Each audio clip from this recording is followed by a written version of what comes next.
Hello everyone and welcome back to Let's Play Shovel Knight Plague of Shadows. In the last part, we took care of the final member of the Order of No Quarter. Now it's time for us to climb the Tower of Fate. The final two main levels of the game before the final boss level, which is long enough in and of itself.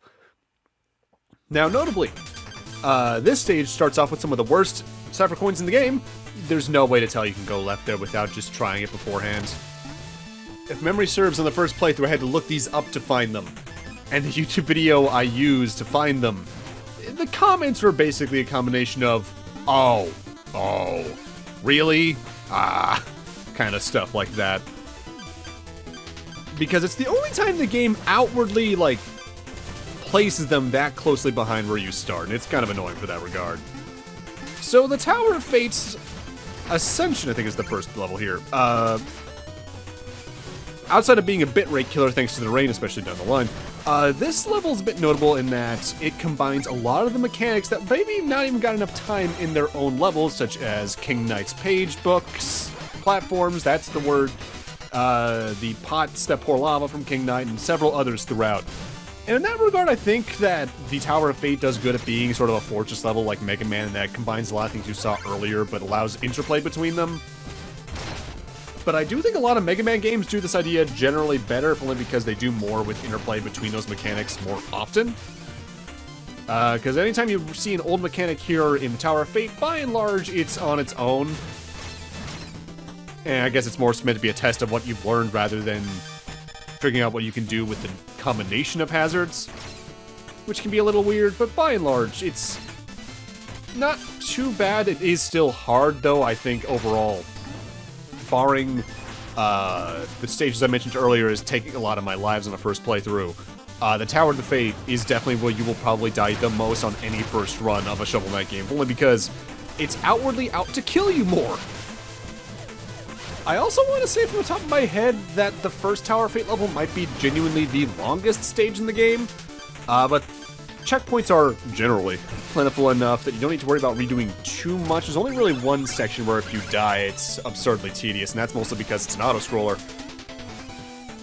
Mind you, when I say it's the longest level in the game, I'm saying the longest in terms of pure level design because technically, counting the time involved, the Tower of Fate's second level is the longest, but that's because of what it contains that we'll get into in about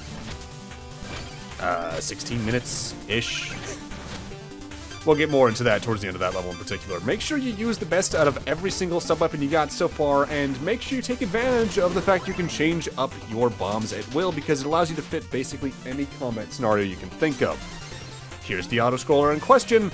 It's not an auto-scroller in the usual way. It's an auto-scroller because you have to wait for the platform, and if you're too slow in some cases, you're just going to get crushed or get knocked down into other pits that will kill you anyway. Don't like grabbing this coin, though. That's really uncomfortable without the VAT. Things like that are probably why I'll never do a playthrough for Plague of Shadows, at least. That's not getting all of the things. If only because I genuinely think Plague Knight's base moveset, even if you buy, certain Arcana to make that playthrough easier and do them all separately, his moveset leads to a lower survivability inherently than Shovel Knight's does. I guess I could separate that out amongst, doing a playthrough of, here's the playthrough where I don't get any Arcana, here's the playthrough where I don't get any upgrades for my bombs. But I like to consolidate my trophy grabbing, unfortunately, so I would probably not do that, unfortunately. Like I've said several times before in other LPs, and repeatedly during the original Shovel Knight LP, one of my biggest regrets in getting trophies over my years is doing the New Game Plus playthrough and the Deathless playthrough of Shovel of Hope all at once. Which means I did a Deathless run, breaking every checkpoint along the way because I was going to be Deathless anyway, on the difficulty where you take double damage from everything, including bosses. Not my wisest decision. Also, health drops are reduced in quantity, and I think that same thing applies here, New Game Plus in general. In fact, I probably should talk about that real quick. New Game Plus you unlock after you beat the game, and you can do it on a new save file if you wanted to. The main differences are, as I mentioned, you take double damage. There's fewer healing items in stages, namely, any of the full turkeys or chickens are replaced with bombs. And stages contain fewer checkpoints in general, which is another reason why checkpointless Deathless kind of works for that, because there's fewer to break, but all the same. In Plague of Shadows, though, the only other difference they add is the picture in the secret room in the Explodatorium right at the boss fight arena is filled in, and it's Mona dancing for reasons. Before I continue on to the next thing, these enemies here, the Liquid Samurais, are notably another Director for a Day enemy. They were designed by Max Voodooing. Notably, they're the only ones that weren't a boss fight, but it's because I guess they designed an enemy willingly just to be a normal enemy. And admittedly, they are kind of annoying, because they're very fast, they like to do some jump strikes, and that's a big weakness for Plague Knight in general. And they have some honestly really good animations. Going back to... what's interesting about New Game Plus, I don't think I mentioned this back during Shovel of Hope, mind you, again, been 3 years, probably wrong, is that the total screen that we've been seeing me use here and there in Plague of Shadows, we press like the X button on my current controller setup to view how many music sheets and things are in a stage, that was only available in New Game Plus in the original Shovel Knight. Also, you might notice in this pit, there's a coin. Get it. This is the coin I frequently miss in this stage, if I miss any, outside of the first 3, because in my brain I got the collectible out of there because of the bait bomb, so why would I have missed that coin? Both playthroughs I've done on this, I've missed it. Same with my test playthrough. It's kind of embarrassing. And that meant I had to play through this entire stage again. Great. Honestly, I think having to play the entire stage through again is only really insulting if you only missed like 1 or 2 Cypher coins total out of the 30. But because I missed that one at the very end of the stage, it's just so insulting. And I'd like to apologize again for the bitrate, probably, because it's like the whole Bubble Man's waterfall in Mega Man 2. There's just nothing I can do about this animation besides making the video's file size balloon and no thank you. Oh, also, probably should talk about this mechanic here because we're back to the Spectre Knight Darkness. If you see a platform have some splashes from the rain, you can stand on it. If you don't, it's not real. Don't try to fall for that because you will die at the very end of the stage. And there's me cursing myself that I missed 1 coin somewhere. Gee, I wonder where. But that said, time for the boss fight. Black Knight, must I suffer you again? As long as you pursue the Enchantress, I'll pursue you. Great! I can use the entertainment. Just one thing. Why were you talking to Mona? She was trying to bribe me to give you the Enchantress's essence without a fight. Mona was looking out for me? Being incorruptible, of course. I would hear no such talk. Mona did all that to protect me. I must have the potion. Out of my way. Round 3 against the Black Knight, and he's got some new tricks under his sleeve this time around. I actually recommend, like with Propeller Knight, bringing out the lob or float casting, because while he'll still do his shots left and right, and actually December with him, I was wrong about that, he used that in this fight, not the round 2. And he still does his jump strikes and standard shovel strikes, which, by the way, he can bounce back your bombs just like Shovel Knight could. He'll then gain wings and start to rain meteors down that he can then break, and he's just really out of range whenever he does this. This is actually kind of annoying because of that. Less annoying than it was as Shovel Knight, only because you have more ways to hit him. But be careful all the same, because you can take some damage in this fight pretty quickly if you're not paying attention to what he's doing. Being on the aggressive here, especially with component patterns, if you can get him into a corner, is effective, but watch out for your own health instead in case you're getting low. I'm not going to say he's the hardest fight in the game, but he can definitely be the most surprising if you're lower on health or not paying attention. Although, admittedly, I say if you're lower on health, I think it's impossible to beat this campaign without getting the health ups, barring use of maybe certain passwords. And in that regard, it's a little bit of an easier campaign than main Shovel Knight was, because you actually had to usually farm for those, or outright ignore the health ups, but here, you got some more health.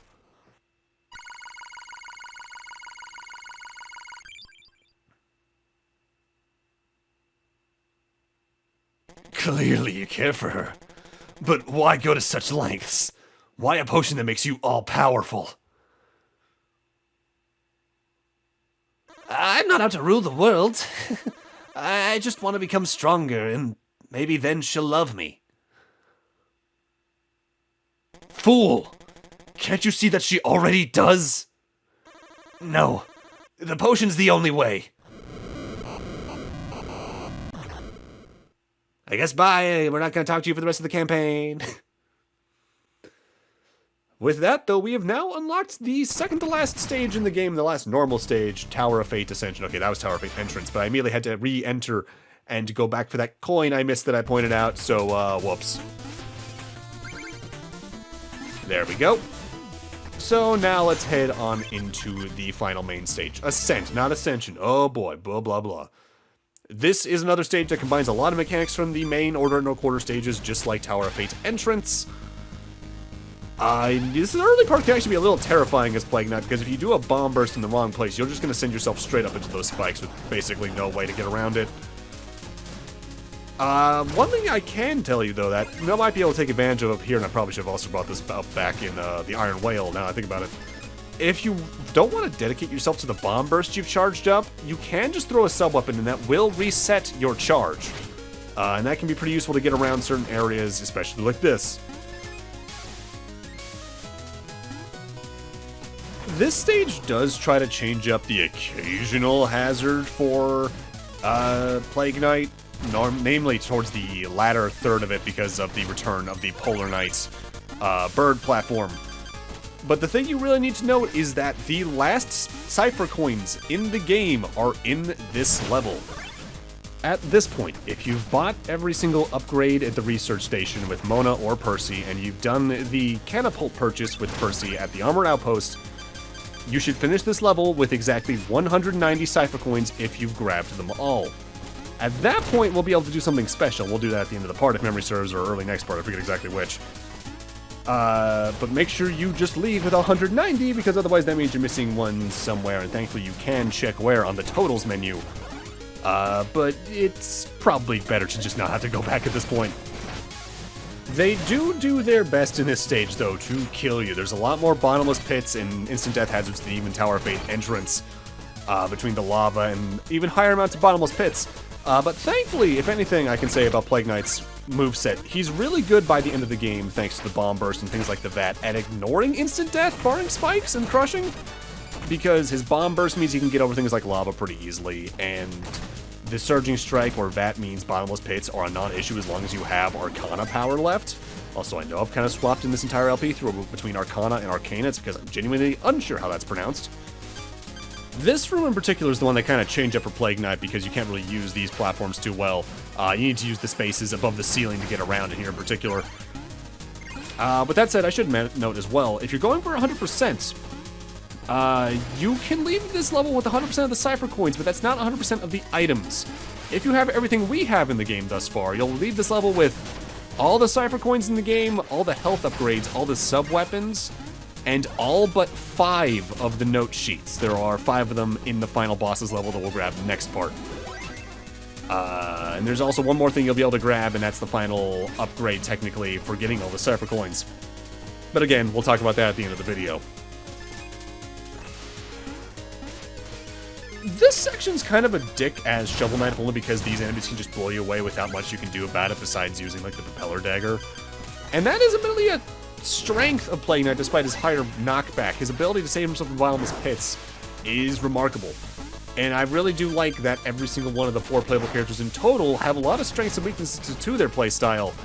Although some of those would probably be more apparent if they all had this kind of play the same stages just with slight changes thing that Plague Knight does to Shovel Knight, but I ultimately do prefer them all having their own unique levels, like we get later down the line with Spectre and King Knight. Okay, this checkpoint's annoying in that this leads to another auto-scroller, but it's long, there's a vertical one, and it's got the last note page in this stage, and it's kind of a dick. But I want to talk about what's coming up instead. If you've watched the Shovel of Hope playthrough already, or if you've already played Shovel Knight, you know at the top of this stage is a boss rush, the Battle Royale, against all 8 of the Order No Quarter as Shovel Knight. But as Plague Knight, of course, it's going to be against all 7 of the other Order No Quarter and Shovel Knight himself. Things I should note about that. They are fought semi-randomly, but there are some set things. For instance, here as Plague Knight, Shovel Knight is going to be the final member you fight, And no matter what, Polar Knight is fought somewhere in the first half of them because of his snow spikes being an instant kill. They don't want to make you redo all that in case you get them relatively late on. Also, between every fight, a platter slides on screen containing a full chicken. You also get a big blue jar to restore your Arcana power / ammo as Shovel Knight. Unless you're playing on New Game Plus, in which case every other platter will contain a bomb. With that said, if you're playing New Game Plus, you still want to grab the ones that have bombs because the next ones that have chickens don't spawn unless you grab the previous ones. So it's always worth restoring your health even if you're only missing 1 health point. Some of the fights do have some differences, like for instance, Spectre Knight still spawns in his platforms, but Propeller Knight will not break the platform in half. Also, when you fight Plague Knight as Shovel Knight or Shovel Knight as Plague Knight, the destructible platforms beneath you don't exist, so in some regards, the fights are overall easier, and I think that was the developer's intent, just to see how you fight them now with your current upgrade setup. This can be a marathon, but it's doable, and once we actually get past the cutscene that starts it off, it's going to be music time as usual for boss rushes on this channel of this variety.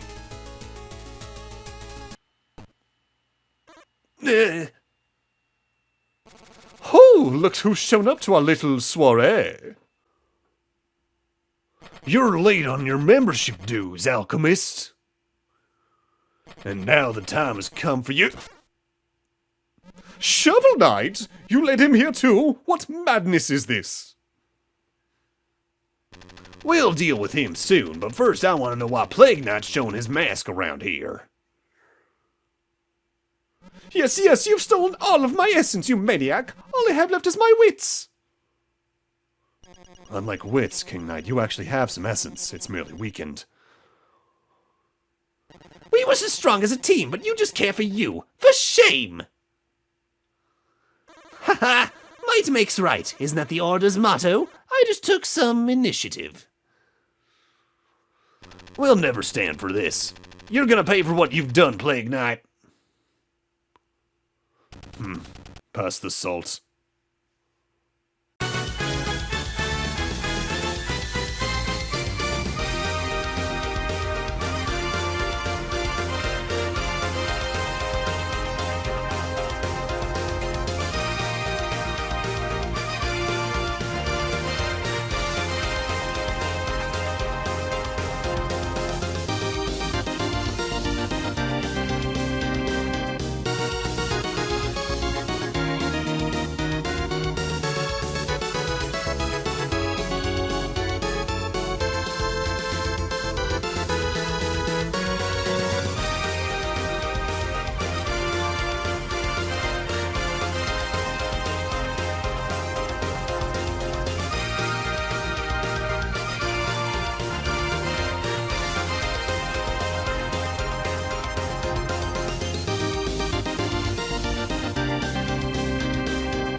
Haha, victory.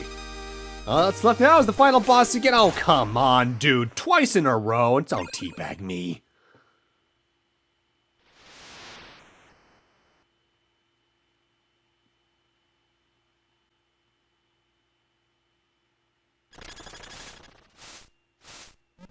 Give us a hand, Shovel Knight. You wouldn't leave us to hang here, would you?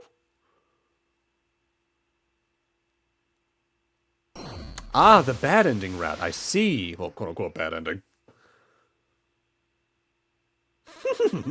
Now that's what I call a party. Enjoy the cleanup. So falling was never a threat? Huh.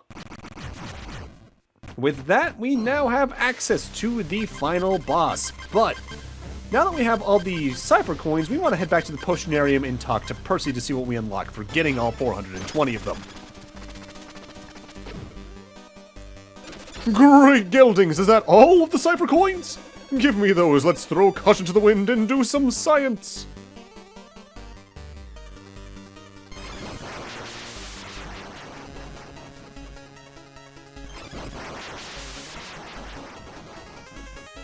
Fancy spiral. Ooh, fancy gold thing. We have now obtained the Pandemonium Chalice, a bizarre chalice. Could anyone know more about it? Well, it's finished, but it seems useless. Pity since you collected all those coins. Anyway, here you go. Well, we took a chalice to someone several parts ago, so we might as well go see what the Tropical King has to say about this thing. Mortal? A Pandemonium Chalice? Impossible! I thought they'd all been destroyed long ago! Allow me to gaze into its swirling vortex, and hold still for a moment as I grant you new power.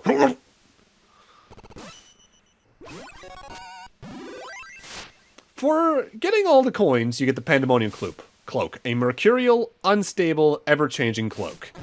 This thing is completely random. Every short period of I think it's about 5 to 10 seconds, what you're using completely gets randomized. The cloak, the sub-weapon you're using, as well as every part of your bombs gets randomized. It's an interesting reward, and I'm sure there's probably challenge runs where you only use this, but it's so unpredictable that it's just not worth using to me, but I at least appreciate there being a reward? Because for Shovel Knight, you didn't really have a lot for getting 100%. At least there's something here. But as well, we can also, now that we've, I think, gotten the Pandemonium Chalice, get the music note from the Tropical King's area. And I might as well finally get the one I've forgotten to get this entire game thus far from Oolong. Just gonna need to borrow your little chimney there, buddy. Every single type of bomb you can throw in there gets a different animation. It's really cool, honestly. So now you should have 36 out of the 41 total music sheets. At this point, money's kind of useless. Again, I really wish there was some kind of like treasure trove exclusive total shop you could spend your banked gold on, but oh well. And I might as well show off the screen for the music player. It's only the 16 or so new tracks for Plague of Shadows, I believe, that you can listen to here, which is why they're also green. But at least you have a unique place to listen to these songs in particular. But with that, I'm going to need to end this off here. Thank you guys for watching, and in part 11, we're heading off to the Enchantress to go plague some shadows once and for all. See you guys then.